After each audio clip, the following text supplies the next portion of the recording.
Nigeria is in the grip of a kidnapping epidemic. Heavily armed gangs terrorize cities, towns, and highways. These are some of the weapons that we have recently recovered from bandits. Wow. We don't even use this in the police. They seem to take anyone at will. This is the evidence of beating. I was tortured. Ordinary citizens, businessmen, even kings. Our people are really touched, and the pain is unquantifiable. With the Nigeria police ranked as the country's most corrupt institution, no citizen can feel safe from the kidnappers. It was terrifying. I felt that was the end for me because I had never seen a gun to my face like that, not so close. How many people would you say that you've killed? I've killed more than 50 persons. But the new anti-kidnap unit, led by Nigeria's most famous cop, Deputy Police Commissioner Abba Kyari, claims they are the answer. The whole country and the state are looking up to IRT to see that these guys are arrested and brought to justice. And we'll see to that. They say they'll clear out the gangs and bring back the rule of law. But are innocent citizens getting rounded up or even tortured in the process? Operatives of the IRT, they're involved in all manner of abuses, torture, brutality. Is this unit the answer to Nigeria's kidnap crisis, or just more of the same corruption and violence that has plagued policing here for decades? I got wait first. Stay like that.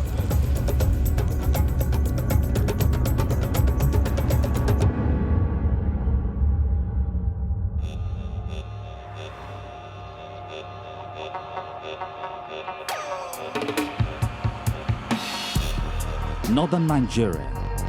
Armed bandits roam the countryside on the outskirts of major towns and cities.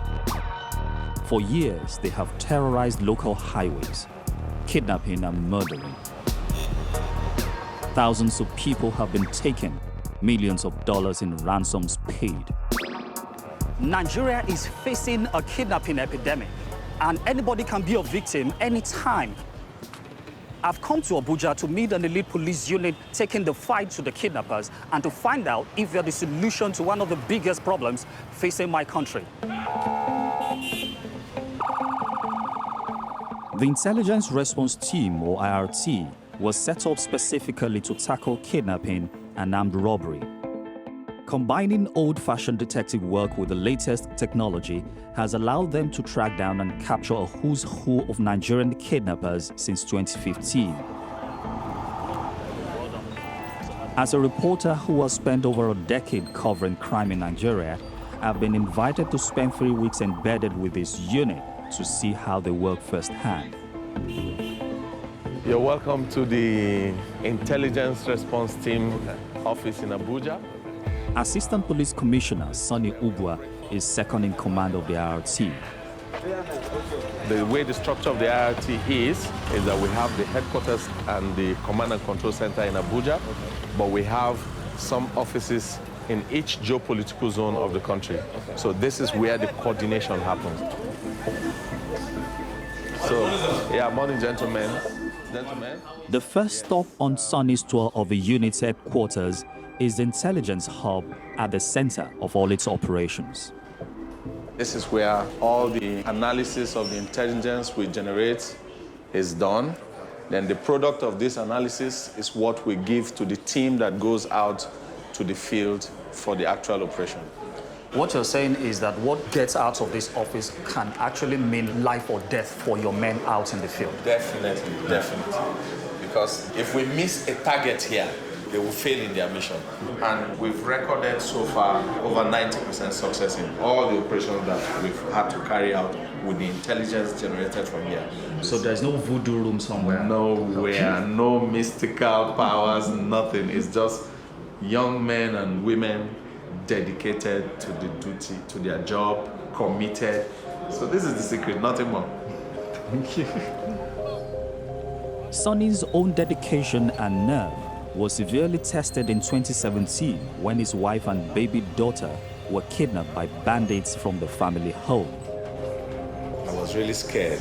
It made me understand what happens to a family who has suffered kidnapping. After working around the clock for 4 days, Sonny and his team say they captured the kidnappers and freed his wife and daughter. Did that cement your confidence in your men to deliver at critical periods? Look, it was a perfect operation.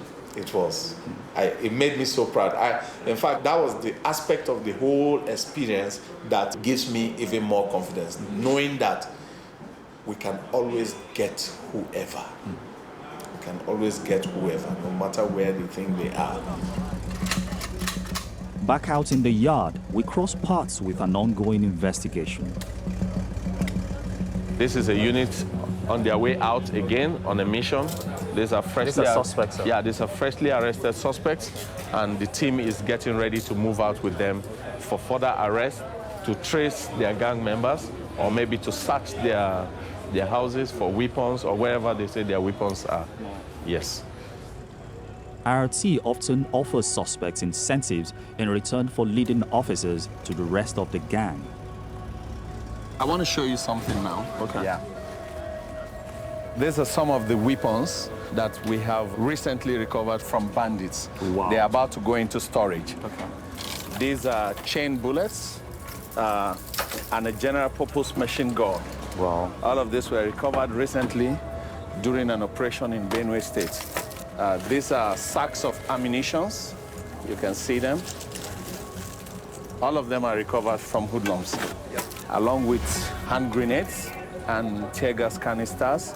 We also have here a rocket launcher, which we also recovered from the bandits. So you can see the level of their weaponry. We don't even use this in the police. Yes, these are purely military hardwares. Yeah, you know, not too many people understand that this is what we face on a daily basis. Having to encounter people who are heavily armed and probably operating on hard drugs. So they're very daring with them, yes. Sonny's insights are revealing, but I'm also anxious to meet IRT's #1 man, the unit's founder and leader, Deputy Police Commissioner Abba Kyari. Hello, Commander. Yes, sir. How are you? Really great to meet you, sir. Metkunle is from the BBC. He is the youngest high-ranking officer in the Nigerian police force. With an arrest sheet of notorious kidnappers and armed robbers that has earned him the nickname Nigeria's Jack Bauer, as well as a host of policing medals and commendations. When this place was set up, you were the first commander. Yeah, sure. I am the pioneer commander here. What was the real idea? Was it felt that there is need for a unit that is solely based on intelligence? Yes. You know, when this new administration came in, they decided that there should be a special unit that should be created, who are going to be trained on how to use intelligence to go out in the field and get the people arrested. So that the unit is named the Intelligence Response Team. You know, it's all about intelligence. So anybody that we are going to go after, we have to be sure of it before we go after the person. We just don't go blindly and arrest somebody, tip him. And it's very important to send the message to the criminals that Kyari and his people will follow you wherever you are, and they will never forget. It's not long before I get a chance to see Abba Kyari in action. News is breaking of a major case in the troubled northwest state of Kaduna, one of Nigeria's main kidnapping hotspots. A traditional ruler in the southern part of the state has just been murdered in an apparent kidnapping gone wrong. The entire state has been placed under a 24-hour curfew. Abba Kyari has been charged by his superiors with traveling to the king's palace immediately and spearheading the investigation. This kidnapping and the king has brought a lot of tension in the state. The whole country and the state are looking up to IRT to see that these guys are arrested and brought to justice. And we'll see to that. The king initially looked like he will be handed back to his family after a ransom of 10 million naira or $30,000 was paid. But at the last moment, one of the kidnappers executed him instead with 2 gunshots to the head. On arrival at the palace, Abba Kyari is introduced to the late king's wife, Victoria Galadima, who was kidnapped alongside him, though she was later released. He asks how she was handled by the kidnappers. This is the evidence of beating. I was tortured. And mommy, they're like how many? They were 9. Even when they were going with you inside the bush? Yes, they were 9 in number. It's a high-profile case. The money I get to our solving case there. So the guy said that in faru, haga abun da faru duk kasar nan sun ji kuma is very bad abu da aka yi. To shi yasa IG now directed zo mu shiga investigation din nan that we should trace where na duk inda suke mu samu su so that they will come and face justice. But abu da suka yi. Within the only thing you can do to give us the courage to believe that government is concerned is to fish out these perpetrators of this evil act. Yes, sir. And bring them to justice, as you have said. We therefore say thank you, and we hope that you will do your work without fear or favor. Thank you very much for coming. You are welcome.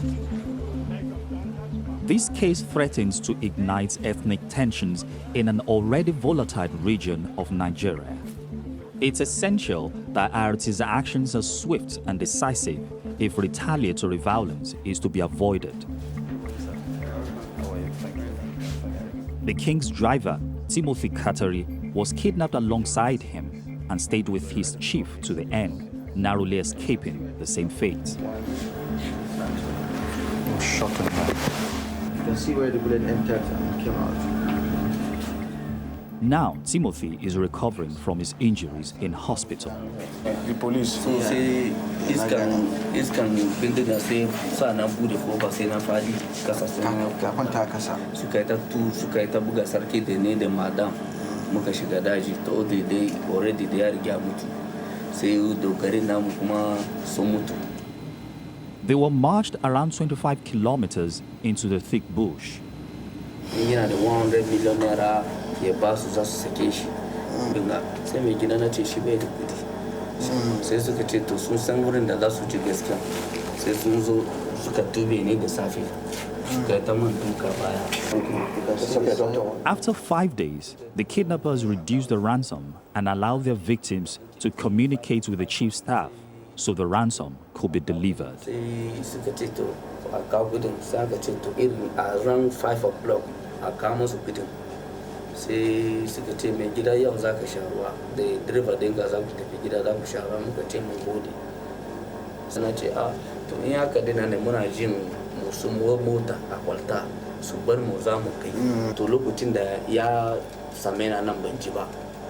Kawai sai na ce wayo Allah sai na ga kawai sai ya wuna ma mai gida na kai kawai tau. Daga na ce ku duba nan aka duba nan aka ganga mai gida na yana kwance ga aji.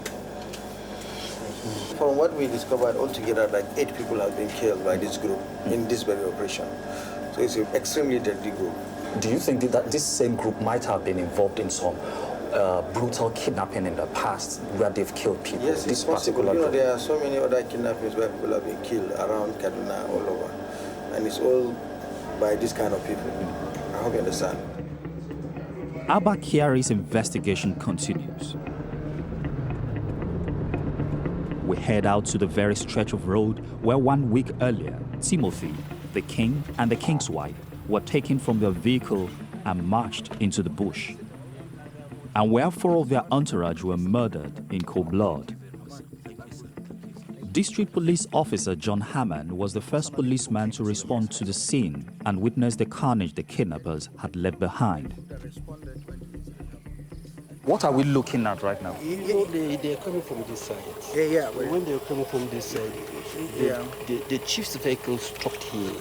Yeah. So they orderly have noticed that there are armed robbers.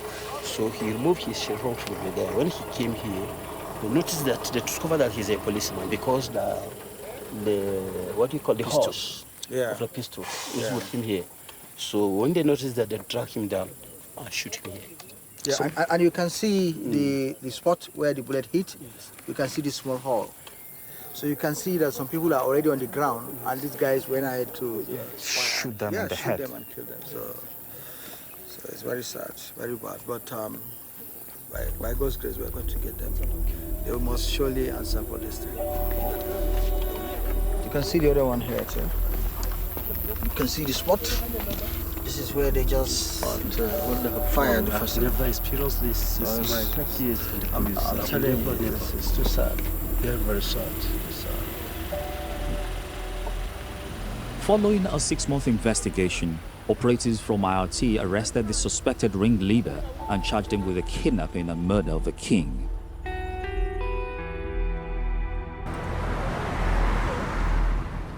But for thousands of other Nigerians, the trauma of kidnapping is something they must face alone, with little hope that their abductors will ever be brought to justice. I've arranged to meet 2 men who were freed from a kidnapping ordeal just 1 week earlier. Hi. Hi, how are you? Sir? Good. My name is Kunle. I'm Paul. Nice to Welcome to my home. Nice to meet Please you. come in. Thank you. Yeah.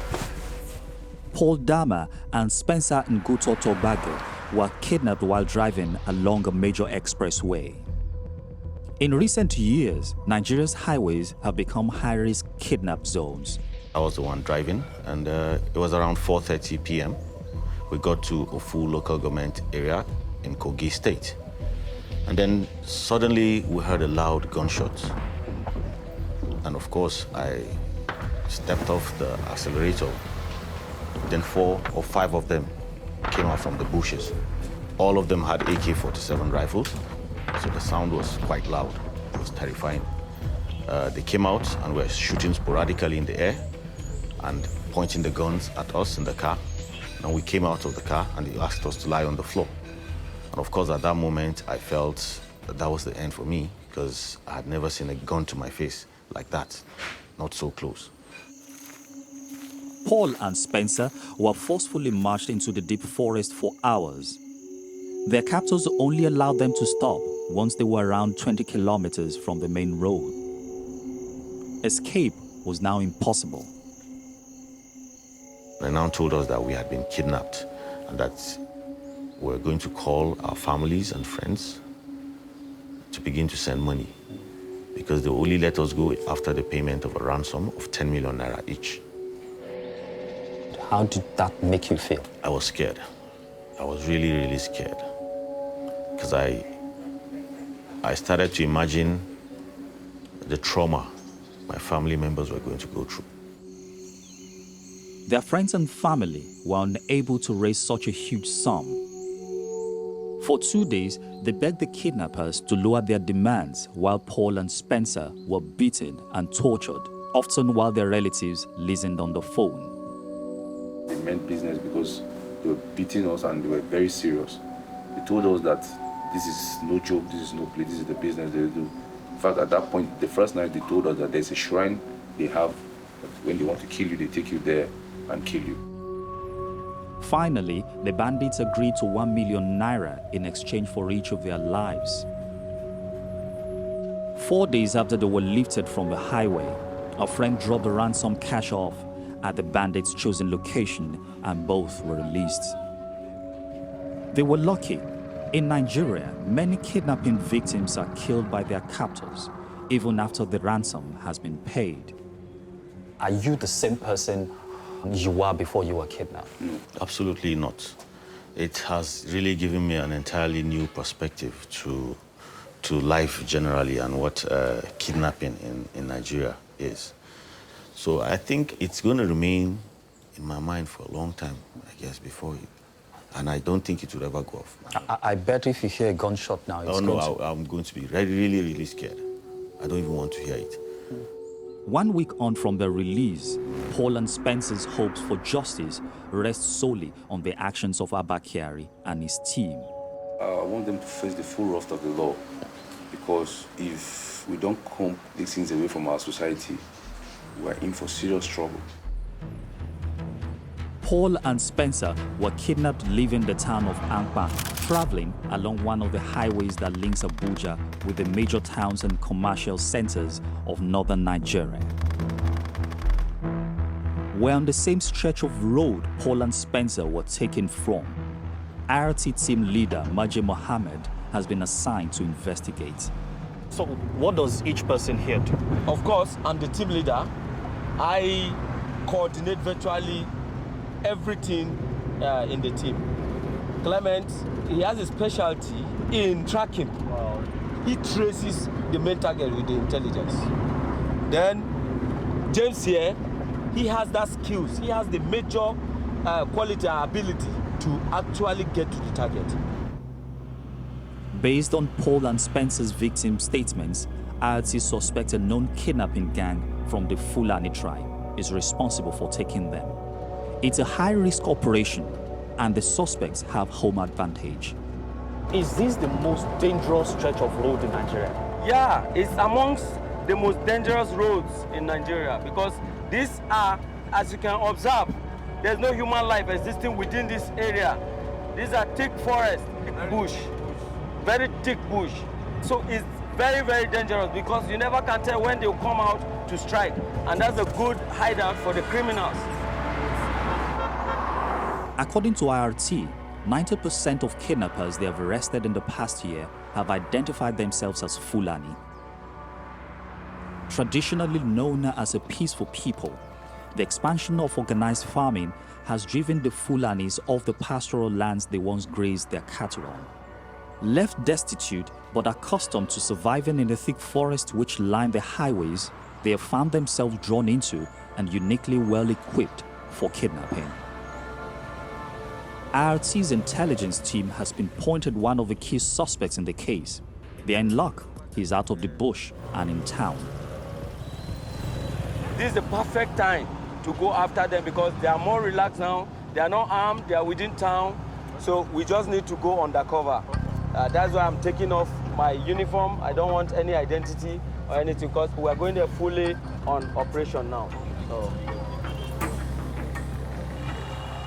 The team goes straight into action and pick up the suspect. He's still in possession of a ransom phone. It even has a logo on the back associated with bandit groups based in the bush.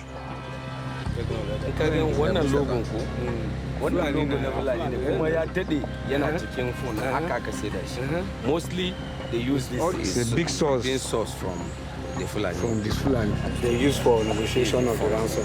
This is the phone.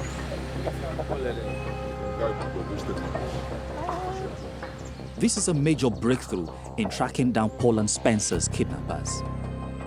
The suspect appears ready to crack and gives up the man he says is the real mastermind behind the abduction.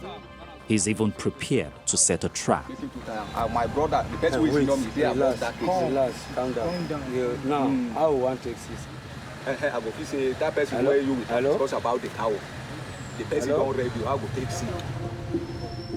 The man makes several attempts to call the alleged ringleader, but his phone is switched off.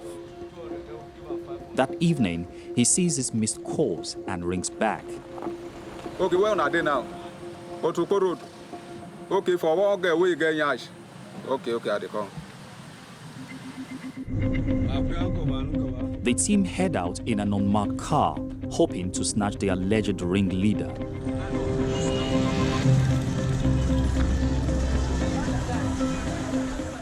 They find him in a bar with two other apparent gang members. The suspects are seized and taken into custody.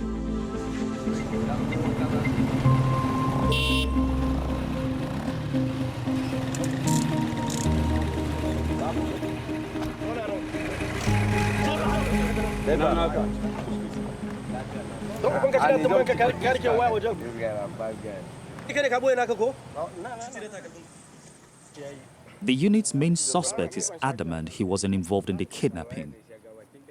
He says he's a simple cattle herder.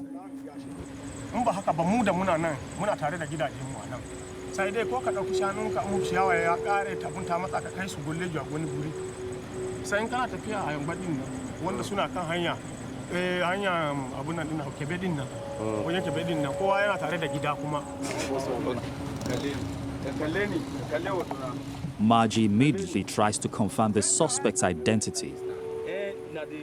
He takes their photos and sends them back to the kidnapped victims. I have his number. I just gave them some shots. I want him to identify them for me. For now, there is already enough evidence to hold the suspects.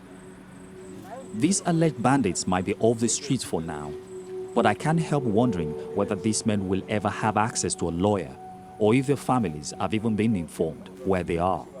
IRT might be effective, but there are worrying signs that due process isn't always top of their priority lists. The suspects are marched into the cells of a local police station.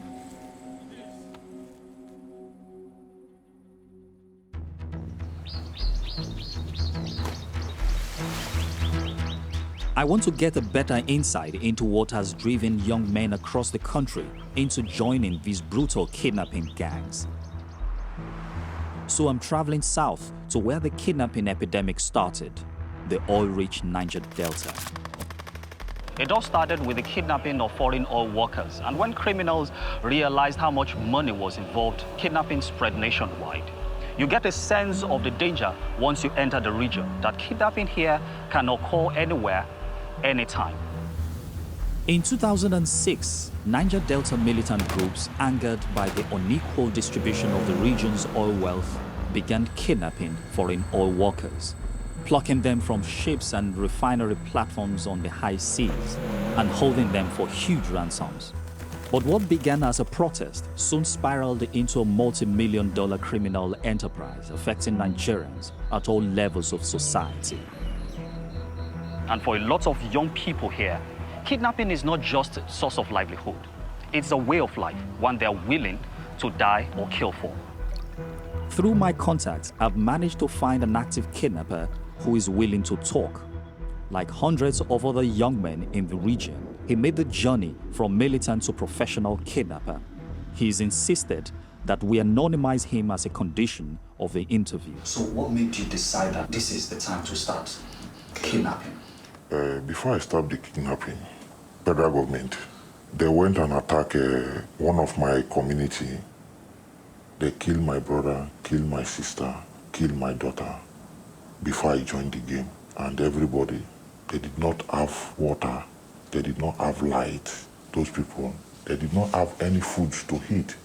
And when my boys are hungry, they will call me, boss man, there is no money for us to feed. Let us go and fish. When we are going for kidnapping, we call it fishing. You understand?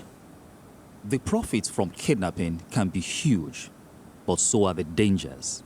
Everybody that joining this game know that one day you must die. So before you leave your house, you know that you have already signed your death. It's a life and death game.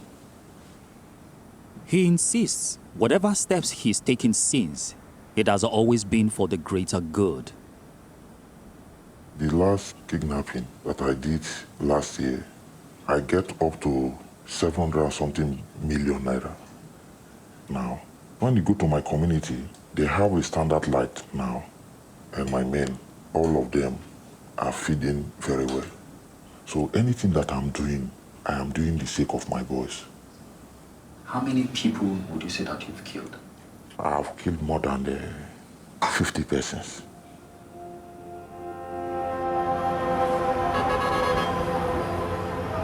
It is actually tough to look into the eyes of someone who says to you that he has killed up to 50 people before.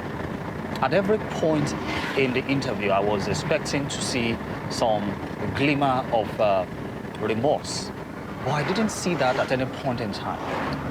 And this sort of gives me a better understanding of how tough the war against kidnapping must be in Nigeria. The outbreak, which started in the Niger Delta, has now spread to all corners of my country. But IRT's founder and leader, Commander Abakiari, insists his men can solve Nigeria's kidnap crisis. He wants to prove it to me. Just 1 year ago, this expressway linking Abuja with Kaduna, one of the commercial capitals of northwest Nigeria, was a national kidnap hotspot. There are about 20 different groups. By and large, we have arrested about 18 of those groups, or even 19. There's only one group that is remaining. We have brought down kidnapping along this expressway from 10 kidnapping per day to less than 1 kidnapping in a month. Yes? The cells of the local police station are filled with alleged Fulani kidnappers removed from the highway by Kiari's men over the last year. Young men like Habib, currently awaiting trial. Habib admits he ran with a kidnapping gang before his arrest by RT officers this year, and even to his involvement in the murder of 4 victims in one botched operation. But he says he had no choice. When you kidnap someone, what do you do to them?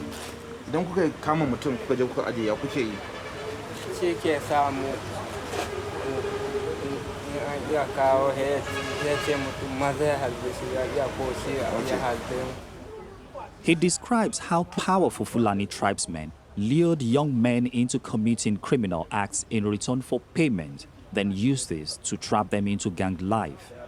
Once they have joined the gang, young men like Habib claim they must do whatever is asked of them or face dire consequences. How were you feeling when they were being killed, when they were being beaten and they were being killed? Ya kaji lokacin da ake dukan su, sannan aka kashe su. Gaskiya abun bai bani daɗi ba. He said he felt somehow. He's not comfortable. Shi da ya mutu ya zai sha wahala tun da ko ni head buge. Okay. Now that particular operation where 4 people were killed, how much were you giving them? Say 10,000. So you got 10,000. Yes, into 4. Okay, for each victim. For each victim. So you got 40,000 naira. To kill 4 people.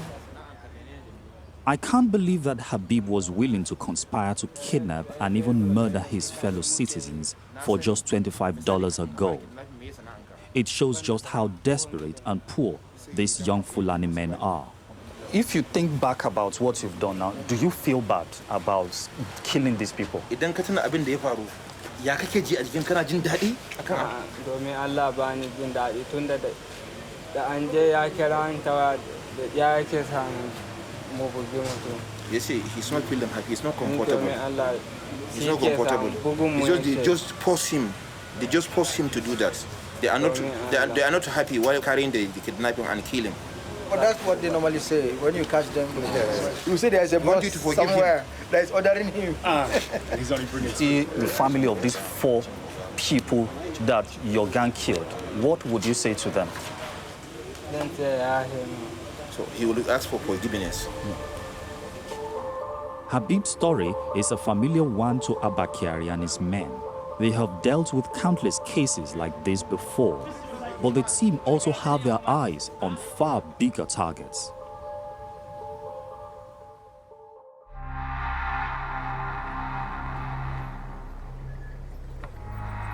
I'm at a CID headquarters to meet a man who spearheaded what is seen as one of the unit's greatest victories. They are responsible for the kidnapping of Chibok girls and several other kidnappings that has been carried out by the Boko Haram terrorists. Sergeant Joseph Ulaju is nicknamed the Bushmaster after his multiple successes tracking kidnappers. But his biggest achievement is the capture of these alleged Boko Haram terror group members. One of them stands accused of kidnapping 276 schoolgirls from the town of Chibok in 2014. He's arranged for me to meet 2 of the suspects, Mainta Alhaji Madu and Adam Mustafa. Mainta has already confessed to playing a key role in the kidnap of the schoolgirls. Ne bundu kawai gonu danwa. The militants transported the girls to fortified Boko Haram camps deep inside the Sambisa forest. Many were forced into marriage with senior militants. Others were raped on a daily basis throughout their captivity. They said they are crying. The children are crying.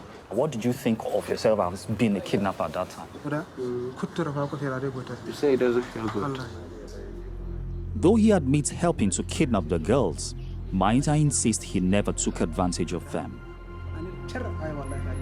Are you aware that the girls were being raped? No, I'm the last of the Serradon for the Tanaro. Some of them, the senior members, they carry the girls. Okay, but you see the leaders raping these girls all the time.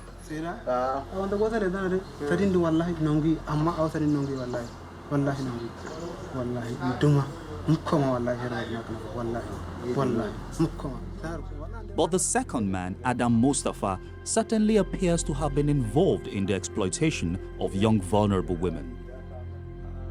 He says he was paid by Boko Haram to turn them into highly effective suicide bombers. When they kidnap them from villages, how do they prepare them to become suicide bombers?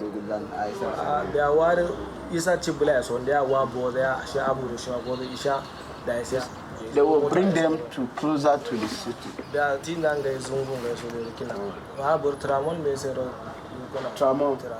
How many milligrams? 200 milligrams.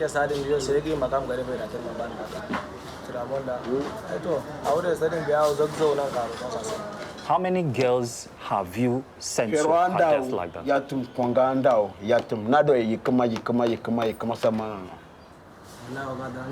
Dando.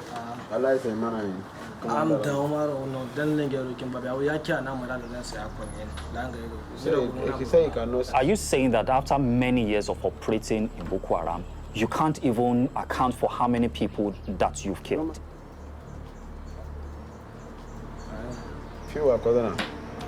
Say it's more than 50. I'm shocked by Adam Mustafa's confession, but IRT claimed to have connected him to no less than 133 suicide bombings in the town where he operated. Maiduguri.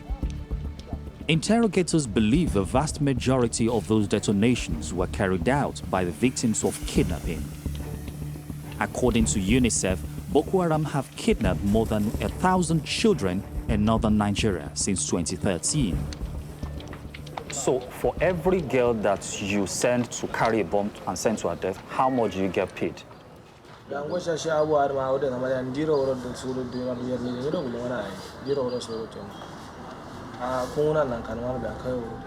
do it because of the money alone. Yet he himself is still asking for clemency.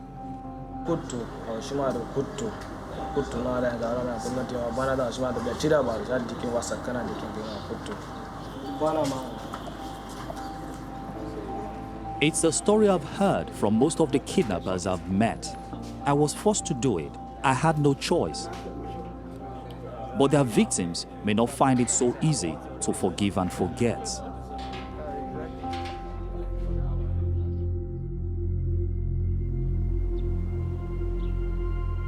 On my final day embedded with the unit, Commander Abakiari wants us to meet a family who know all about the cost of bringing Adam and young men like him to justice. Where we're heading to now is the house of one of our late Inspector Maman. He's one of the gallant officers that was killed during one of the anti-kidnapping operations. He died directly in the line of duty. In fact, this is the saddest moment since the unit was created. IRT's successes have come at a heavy price. Since the unit was formed, 12 officers have died in shootouts with armed criminals.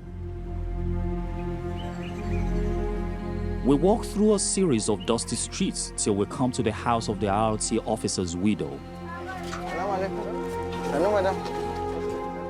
Fatima Abdullahi and her 4 children live in a small dwelling and are struggling to get by.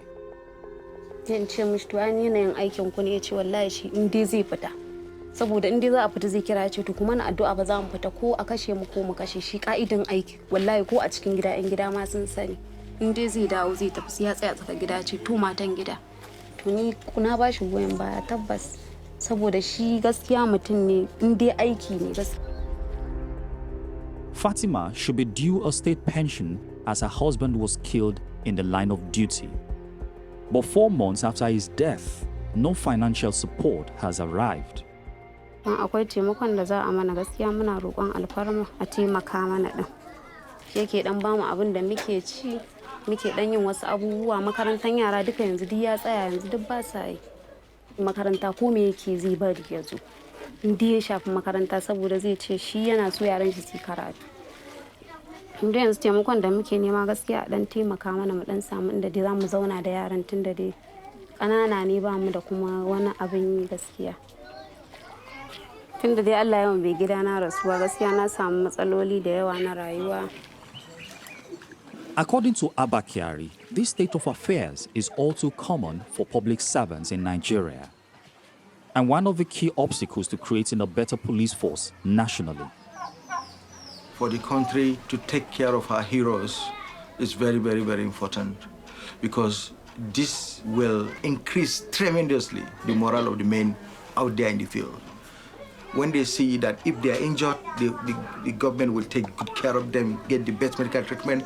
If they can see that their colleagues that died in the line of duty, their families have been taken care of by the government, you will see that those men in the field will be ready to fight for their country, will be ready to stand for their country, and they will be ready to take a bullet for their country.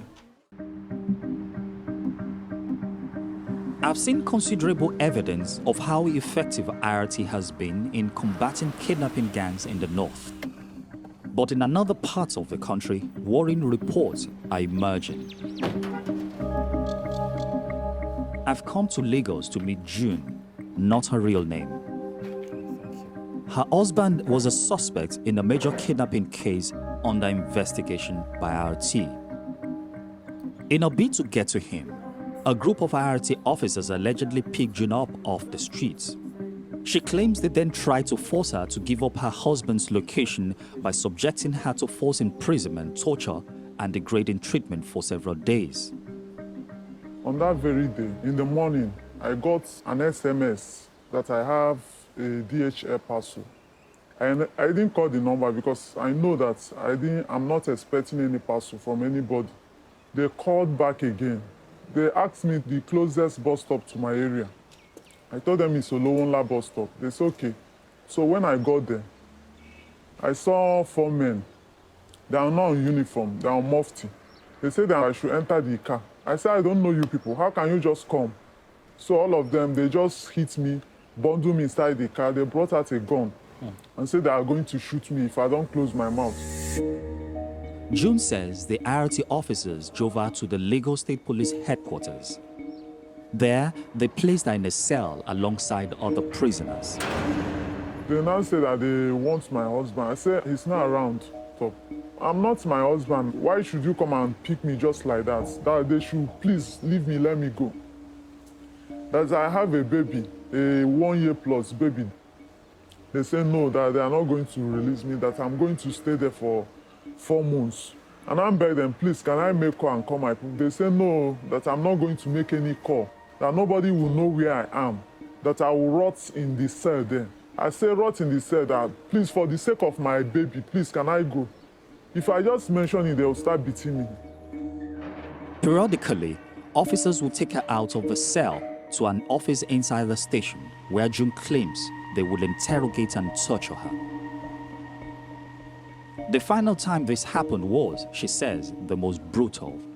They now brought me out and took me to the Oga's office again and said that I lied to them. So they beat me up like 5 policemen. One of them hit me. You can see a scar there, here. One of them hit me on the forehead, here.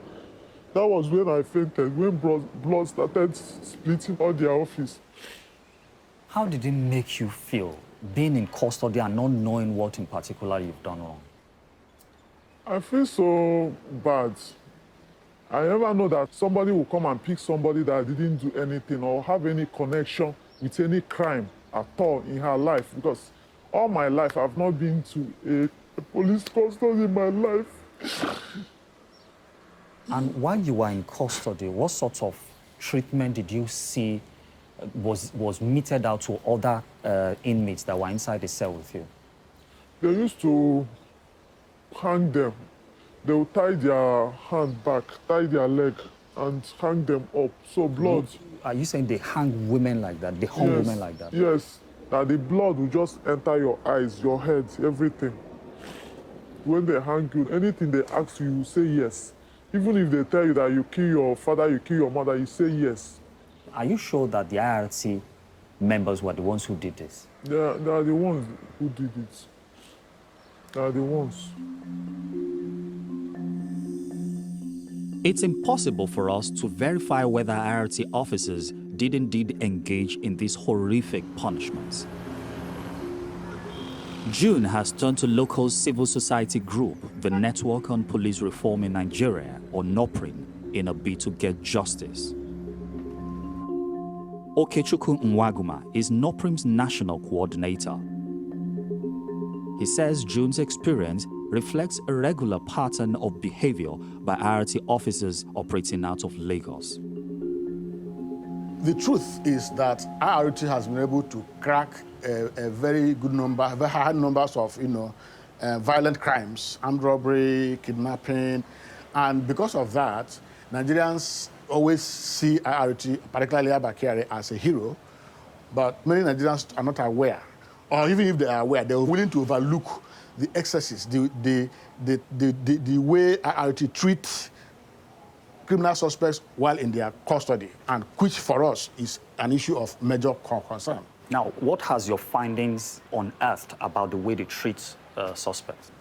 Torture, enforced disappearances, and then trying to force relatives of some of their suspects to confess, sometimes they even write statements for them and compel them to sign. How complicit would you say that the leadership of IRT is in all these things you've talked? I don't have any evidence that Abakari as a person has been involved, but officers under him have been involved, and these have been brought to his attention, but he hasn't done enough, in our view, to address the particular officers whose names keep coming up, to bring them to account. A lot of Nigerians who may not understand your motive will say, why are you so concerned about fighting for the side of the criminal suspects rather than fighting for the welfare of those who go out to look for them? We are not necessarily fighting on the side of criminal suspects. What we're saying is that they go about abusing legally established arrest and detention procedures. For instance, when you arrest somebody, if you must allow the person access to family, access to lawyer, access to Medicare. You don't detain indefinitely and fail to charge the person to court. So that's the point we're making. If somebody is arrested as a criminal, charge the person to court. Don't violate basic human rights. That is the point we're making. The testimony I've heard in Lagos is alarming. So on my return to Abuja, I arrange a final meeting with Commander Abakari. I want to ask him directly about allegations that some of his men are involved in widespread human rights abuses. You have offices or facilities all over the country. Is it a challenge controlling your men, many of whom have been accused of human rights abuses? Okay, we have been handling hundreds of cases, and then when you get case complaint about 2, 3, 4 cases, then you expect us to have 0 complaint. I hope you understand. And any complaint that comes to us, we look into it. If we see that our officer is found wanting, we normally take action on him. If you find out that somebody has been arrested for armed robbery and kidnapping, yes, you listen to him, but you investigate whatever you hear from him. Don't believe him just like that. All those guys that have been killing innocent citizens, they want to continue, but who stopped them? We risked our lives to stop them from killing, to stop them from making money from innocent citizens that they have been killing. And do you think they would like us? These are things they do in order to try to get freedom. And they will go and still talk that they were tortured, they were this, they were that. All lies. No criminal wants to be convicted. Let them prove it. I hope you understand. What you said just now brought to mind one of the cases, one of the people who came to us, the wife of a suspect. This is the same case I'm talking to you about. Actually, what the woman said was that she was tortured. They actually strung up some suspects in custody, that she was detained in Lagos. They have to write all these lies. The kidnapper's family have to write all these things for you people to listen to them. There's nothing that I hate so much in my life that an innocent person to complain against me. But if a criminal will go and complain against me, let him complain. I'm ready to fight that criminal to the last. Let him prove it. I hope you understand. When you fight crime, the same criminals will fight back. I hope you understand. We know it. Before we came out to fight the crime, we know that they will fight back. So we are ready for them. Speaking with the commander, I came to realize that this unit is not immune to the allegations of human rights abuses, which have been something associated with the Nigeria police for many years. I also realized that this war is very tough. This unit is led by a very determined man, but is operating in a broken system where corruption is endemic. The threat of kidnapping has now become a fact of life for most Nigerians. It may take us generations to address the issues that have turned so many of our young men into violent criminals. But for now, what Nigerians desperately need is a police force that can bring the rule of law back to our country.